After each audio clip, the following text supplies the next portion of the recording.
이원하 변호사의 사건 X파일.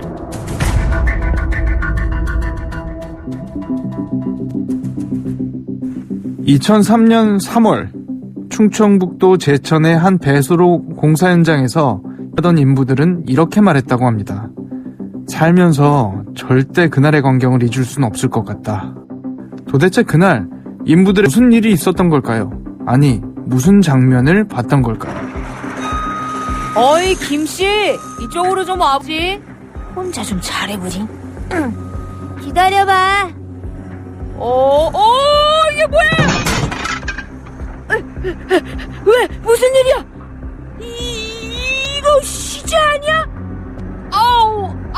이거 냄새가 정말 고약하네. 얼른 112에 신고하자고. 머리와 몸통, 그리고 두 다리와 두 팔까지 신원을 알아보기 힘들 정도로 부패하고 끔찍하게 훼손돼 있었지만 토막난 채 발견된 그것은 분명 누군가의 사체였습니다. 경찰은 가까스로 채취해낸 지문을 통해 유령 용의자를 특정했고 용의자를 찾는 건 시간 문제인 듯 보였는데요. 사건 발생 21년째인 현재 과연 용의자는 합당한 처벌을 받았을까요?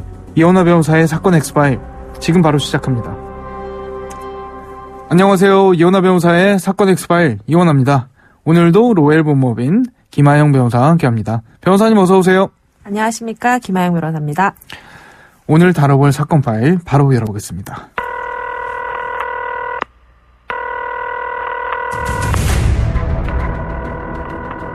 잊혀져선 안 될 그날의 기억들. 이원하 변호사의 사건 X파일 미제 전담반. 제천 토막살인 사건의 최후. 2003년 제천시에서 발생했던 사건입니다. 당시 인적 없는 야산에서 토막난 시신이 발견되는 그런 일이 있었죠? 네, 토막난 시신을 김장용 비닐에 각각 담아서 유기를 한 사건인데요. 심지어 이 토막난 사체를 원래 머리, 팔, 몸통 그대로 위치로 배치를 했다고 합니다. 그래서 이 몸통과 머리는 하늘을 보게 두어서 매장을 한 형태였는데요. 근처에서는 불에 타담한 여행 가방, 그리고 피 묻은 차량 바닥 시트, 피 묻은 속옷들이 발견된 걸 보면 아마 다른 곳에서 시체를 운반하여서 매립을 한 형태로 보입니다. 워낙 부패가 진행되고 훼손도 심한 상황이라고 이야기를 해주셔서 신원 확인이 가능했을까? 이게 가장 걱정인데 어떻습니까? 네, 이제 부패는 진행되고 있었는데요. 이 사체를 비닐로 씌워둔 탓에 이 사체가 물먹은 빨래표처럼 되었기 때문에 지문이 간신히 남았는데요. 이렇게 밀랍 인형처럼 보존이 된 덕분에 피해자의 신원을 확인할 수 있게 되었습니다. 근데 이 사람이 제천에 아무런 연고도 없었다고 하더라고요. 네, 피해자는 당시 53세 구모 씨로 밝혀졌는데요. 서울 출신의 독신 여성이었다고 합니다. 이 여성의 부모님이 2001년 12월부터 딸과 연락이 되지 않는다라고 했지만 이제 성인이다 보니 바로 신고 처리가 되지 않아서 2달 정도 기다리다가 2002년 2월 3일경에 가출 신고가 된 여성이었습니다. 경찰에서 원한 관계가 있다든지 피해자 주변 상황들 꼼꼼히 살폈을 것 같은데 용의자가 나왔나요? 성과가 좀 있었습니까?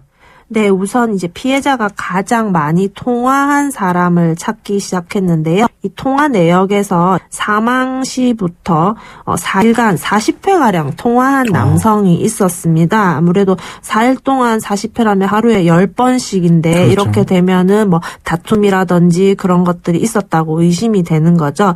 게다가 이 피해자의 계좌에서 4,200만 원이 이체가 됐는데 이 이체된 것은 어떤 여성이었습니다. 그래서 이 여성한테 찾아가서 무슨 일로 이체를 받았느냐라고 하니 이게 자기가 사용하는 계좌가 아니라 자기 애인한테 계좌를 빌려줬다고 진술을 했어요. 그래서 네, 해당 계좌에서 이제 돈을 찾아간 남자를 CCTV 화면을 통해서 찾아냈는데요. 이 용의자의 이름이 신명호였습니다. 이 사망한 구 씨의 신용카드 사용 내역도 뭐 성형외과, 홈쇼핑에서 750만 원, 그다음에 가전제품도 막 사고 현금 서비스도 1,700만 원 정도 찾았고요.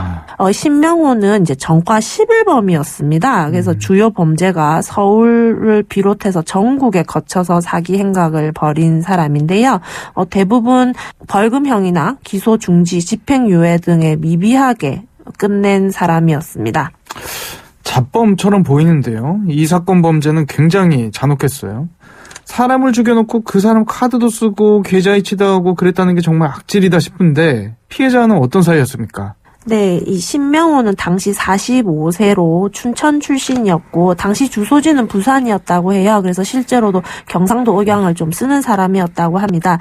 이 신명호가 어떤 사람이었냐면 이제 속칭 제비족이라고 하죠. 이제 이 애정이 고픈 여성들에게 접근해서 이제 관계를 맺고 이제 돈을 뜯어냈는데 주로 이제 고립된 여성을 타겟으로 삼았다고 합니다. 그래서 처음에는 자신을 사업가로 소개를 했어요. 본인이 운영하고 있는 골프 동호회도 있었거든요. 그래서 이제 여성에게 고가의 선물을 주면서 환심도 사고 골프 동호회에 가입도 시키고 이러면서 관계가 가까워지면 뭐 사업이 힘들다, 뭐 결혼 준비를 해야 되는데 돈이 필요하다라는 핑계로 돈을 뜯어내는 것이 그 사람의 수법이었습니다.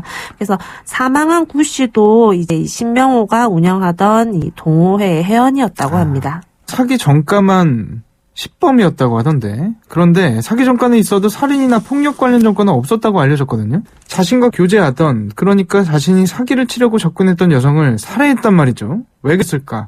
아무래도 사기 행각이 들통났던 걸까요? 어떻습니까? 네, 이 사망자의 휴대전화 기록을 봐도 실종 전에 계속 신명호한테 전화를 걸었다고 해요. 그리고 통화가 연결되니까 피해자가 본인의 차를 타고 신명호가 있는 곳으로 찾아갔습니다. 근데 이제 왜 이렇게 사이가 나빠졌냐면 이제 아까도 말씀드렸던 것처럼 신명호가 여성들에게 접근해서 돈을 뜯어내는 사람이지 않습니까? 그러면서 그렇죠. 이런 관계들이 결국에 들통이 났습니다. 그러면서 사망했던 피해자 구 씨와 그로 인해서 이제 다툼이 벌어지니까 이제 이 사실에 대해서 구 씨가 모두 다 밝히겠다, 폭로하겠다 이렇게 하면서 싸움이 벌어졌습니다. 폭로하면 다른 피해 여성들을 물색하기가 어려워지니까요. 그렇죠. 그러면서 이제 다른 여성들에게 폭로할지도 있다는 생각에 살인을 계획해서 유인해서 살해할 수도 있고 우발적으로 싸우다가 살해했을 수도 있는데 어쨌든 결정적으로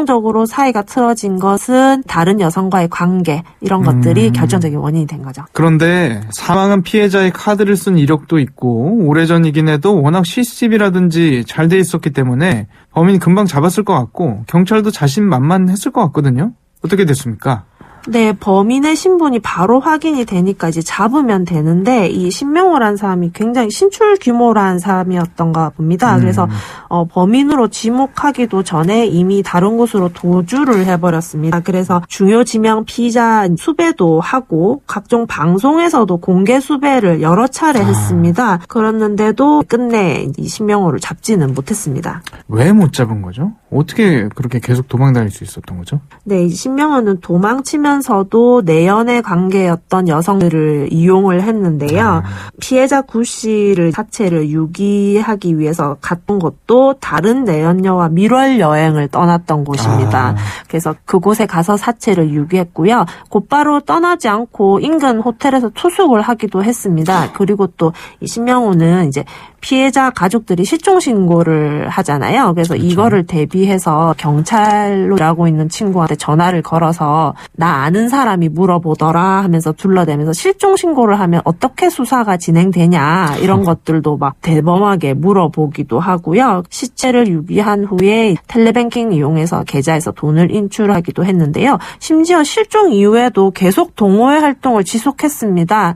그래서 피해자 아이디로 동호회 접속해서 다른 회원들과 대화를 해서 마치 살아있는 것처럼 그렇게 꾸미기까지 했다고 합니다.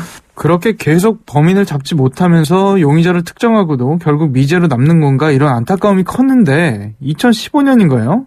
한 방송의 탐사보도 프로그램에서도 관련 사건 주목하고 제법 그럴듯 대보도 있었던 걸로 알고 있거든요. 어떻게 됐습니까? 진전이 좀 있었나요? 네, 방송에서 이제 추가적으로 밝혀진 거에 따르면 2015년 이후에는 전라도 일대에서 이 신호와 비슷한 방식으로 사기를 치는 사람이 있다라는 제보가 들어오기도 했습니다. 일례로 들면 이 신명호가 방을 얻어야 되잖아요. 네, 이제 그렇죠. 그러는데 장기간 투숙은 어려우니까 현금으로 몇 달치를 내면서 돈을 건네기도 했고 또 주민등록 뒷번호를 제대로 적지도 않았고 그래서 이제 집주인이 의심을 하면 그럴듯하게 말을 해서 넘어가고, 집주인 말에 의하면 이제 모니터를 여러 개를 두고 주식 투자를 하기도 했다고 합니다. 이 누군가의 명의를 도용해서 15년 넘게 도피 생활을 한다는 게 정말 쉬운 일이 아닐 텐데 혹시 주변에 도움을 좀 받았던 걸까요? 아까 뭐 내연녀가 미럴 여행으로 동행하기도 했다 이런 얘기 해주셨는데 조력자가 있었을 것 같아요.